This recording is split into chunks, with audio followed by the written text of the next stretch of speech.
Je veux faire le tour de la terre.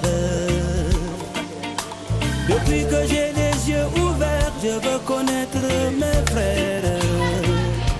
Alors moi, plus je fais ci, plus je fais ça, fais ça. Moi, plus je fais ci, plus je fais ça.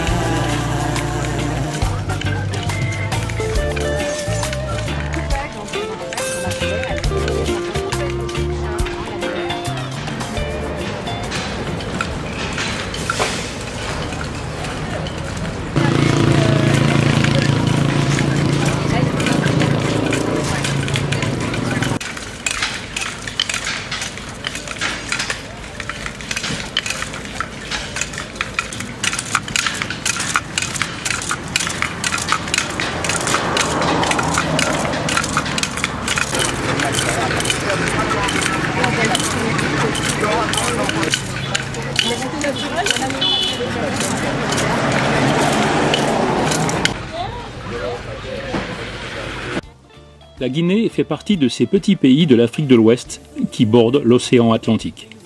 Sa capitale est Conakry.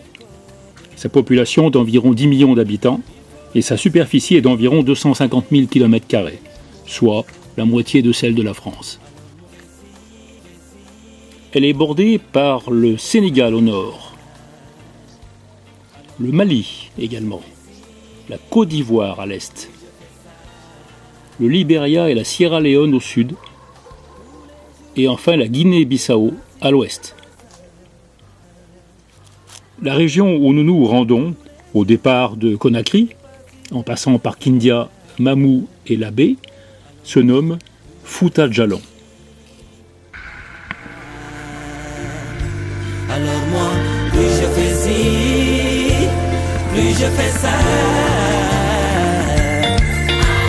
Plus je fais ci, plus je fais ça.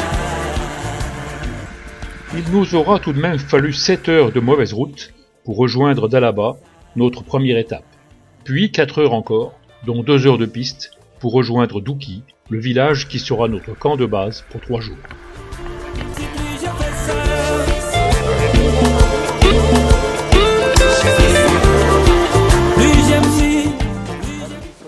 Ce qui surprend de prime abord, c'est l'aspect aride et noirâtre du paysage. En effet, les populations peules qui se sont sédentarisées dans la région pratiquent depuis 4 siècles une culture sur brûlis. Ce type d'écobuage, censé enrichir les terres, n'est pas sans inconvénients. Il en résulte souvent des feux de brousse que rien n'arrête et qui, à force de brûler les sols, laissent sur la roche une sorte de calcination ferrugineuse noirâtre, complètement stérile. On appelle cela la bovalisation.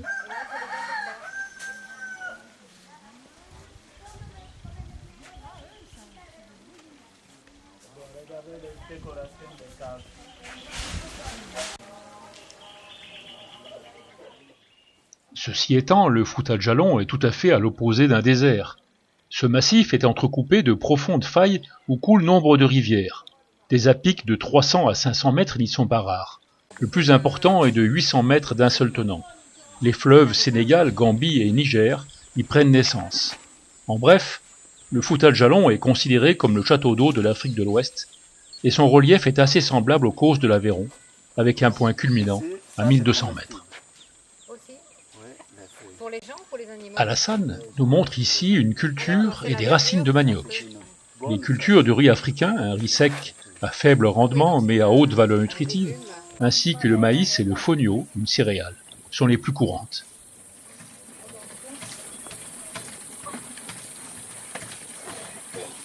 Ananas, mangue, papaye, goyave, bananes et agrumes sont en abondance et les cultures maraîchères entourent cases et villages.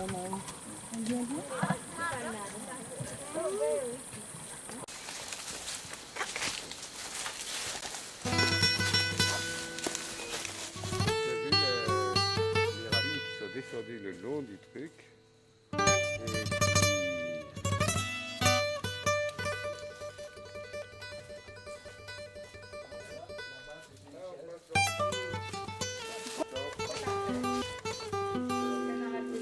et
Apa amica?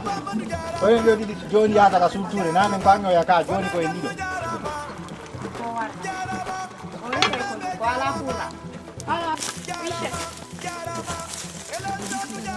C'est bon. Non, non, non, c'est pour la photo.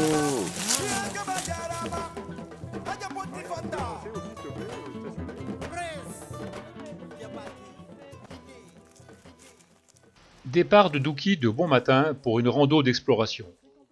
Il s'agit en fait de descendre dans une faille empruntée par un torrent pour rejoindre la plateforme de Faoré Carré, un morceau de savane planté sur le flanc d'une falaise. Un à-pic de 700 mètres, en bas duquel coule la rivière Kokulo, puis remonté par les échelles de Douki, frisson en perspective.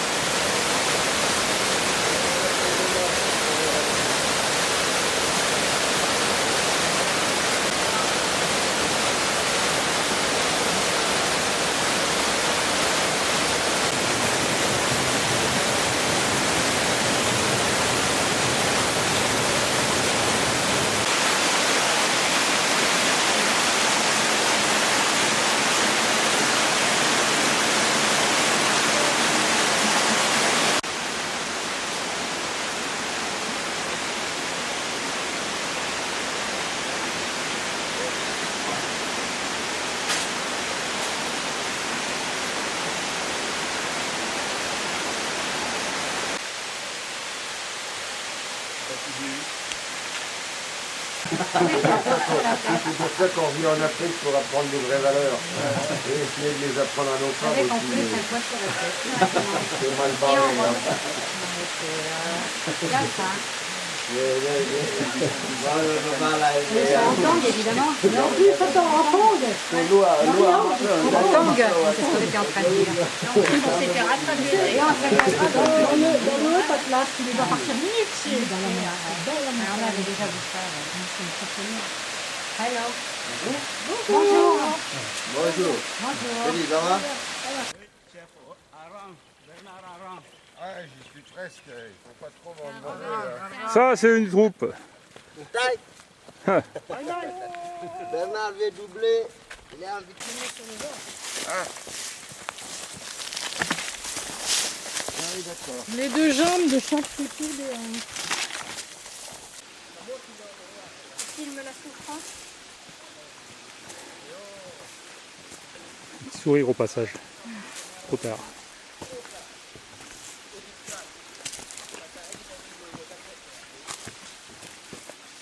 Et sourire au passage. Sourire forcé là.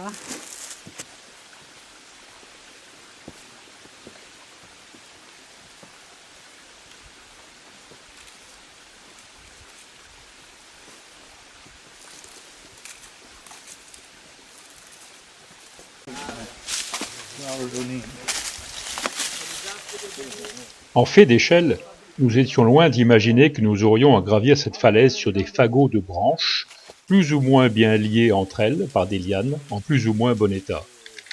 Nous apprendrons au passage, et à notre grande surprise, que cet itinéraire n'a pas été créé spécialement pour satisfaire à notre soif d'exploit. Pas du tout. Cet itinéraire est emprunté depuis la nuit des temps par les villageois qui souhaitent se rendre d'un village à l'autre. De fait, dans cette partie escarpée du Fouta, aucune piste, mais seulement des sentiers de traverse.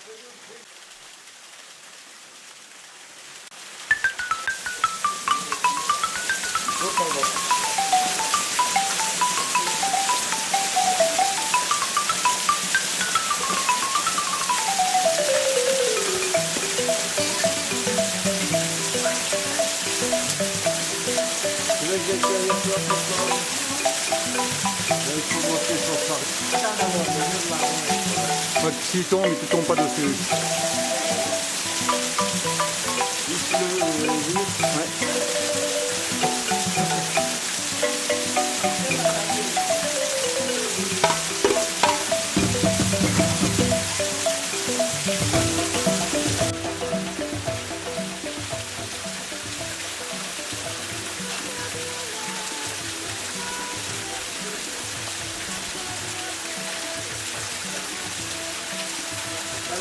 Della paroi, all'interieur.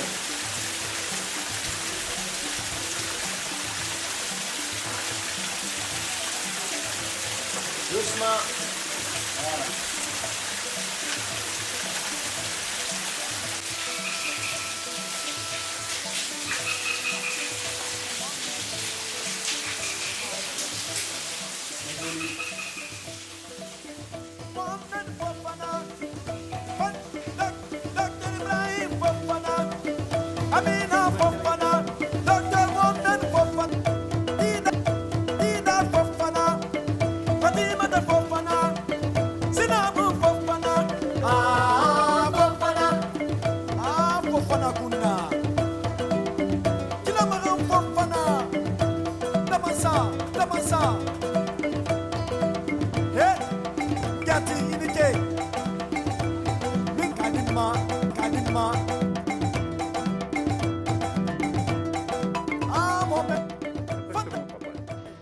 Fin de notre séjour à Douki, retour dans 3 jours.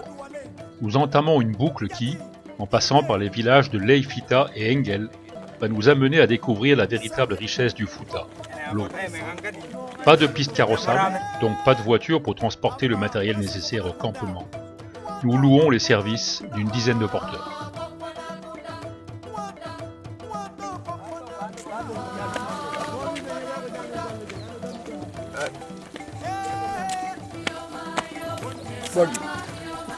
Voilà. Ouais. Petit point.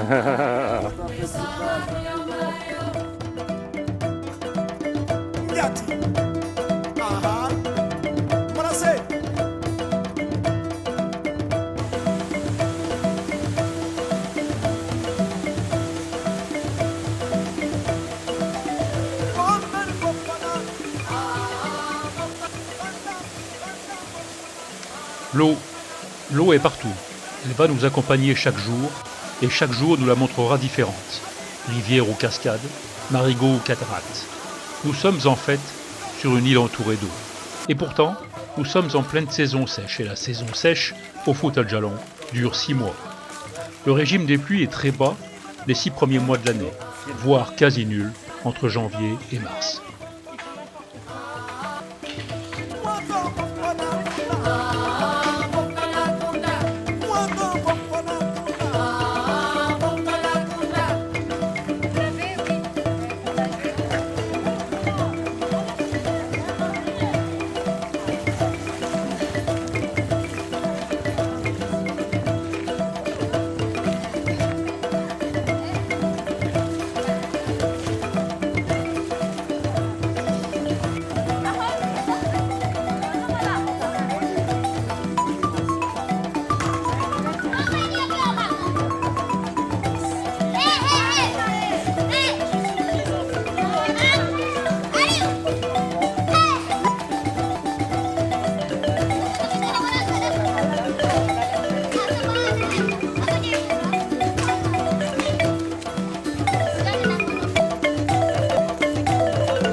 Elle veut passer à la télévision. Elle. Oui. Regarde, regarde. Comme ça. Voilà. Ça filme, t'as un beau sourire. Elle fait comme ça. Ouais. Moi, il me plaît. Miss France, tu connais la plus belle femme de France. Eh ben, elle est... Tu nous refais ta petite chanson de tout à l'heure là, avec sur les chéris.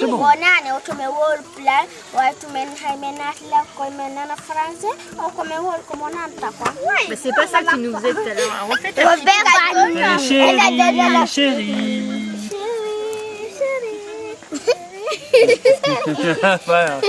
Ouais, mais il y avait un peu plus de paroles tout à l'heure. Chanter là.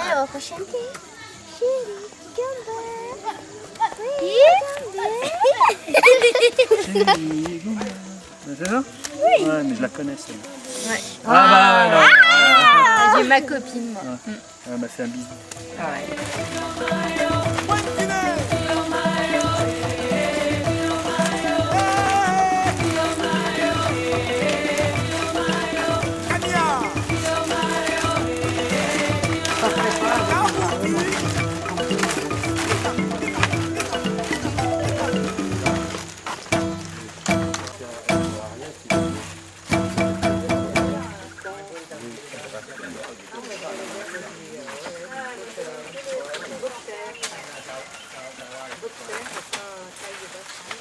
Bon alors voilà un truc où les lunettes à double foyer sont pas Oui, alors.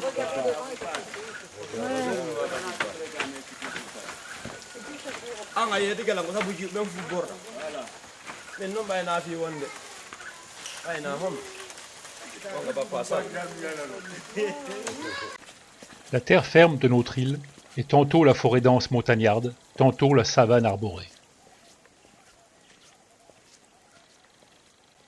Mais il y a toujours un moment où l'eau jaillit d'un roc, ruisselle à travers 1000 canaux, bondit d'une falaise ou s'étale en large coulée. Et comment on fait pour passer là? Faut sauter. On se noie.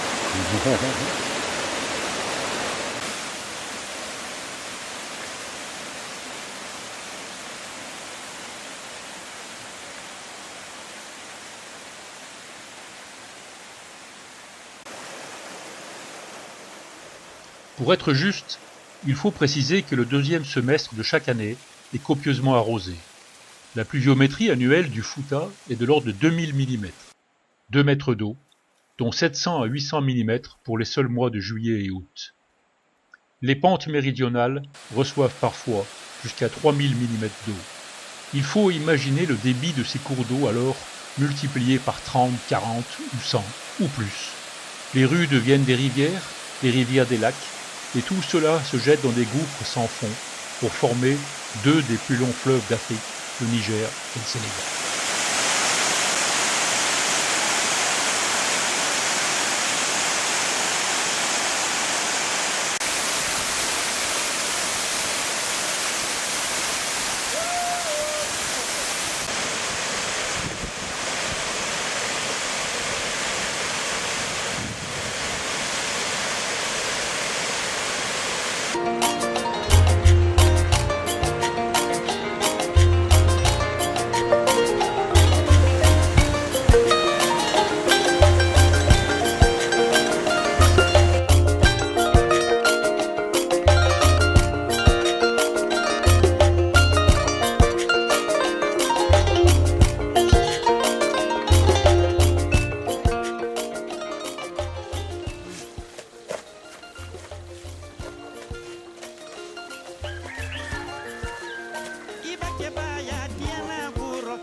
musulu ya ludiana kuro hakili tikuma mema obedi po iya warani hakili lema menu yesosolila wati wati nunu yekela lila alufaratole uluye nalomaledi nkaye maye doni nkabuni kurafoti dia yenisa akutu ni sebele mae.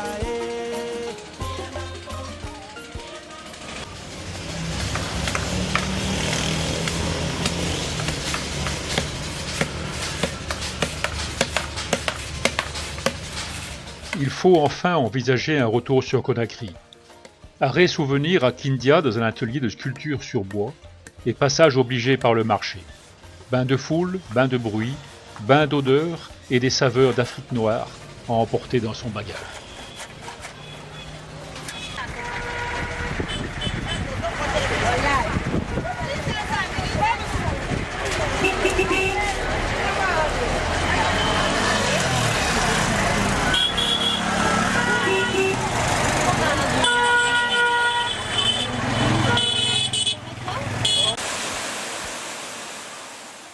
Dernière pause pique-nique dans l'ombre de la forêt et une dernière baignade aux heures chaudes dans le bassin de la cascade de Kilissi.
Dernier avatar de voyage aussi.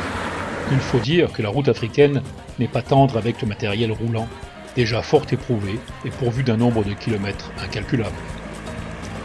Puis, ultime plongée dans un embouteillage de Conakry. Énorme, monstrueux, gargantuesque, comme dans toutes les grandes villes africaines. Point de feu rouge au carrefour, bien entendu. De toute façon, il n'y aurait pas d'électricité pour les faire fonctionner. Le réseau électrique de Conakry ne fonctionne que quelques heures chaque jour.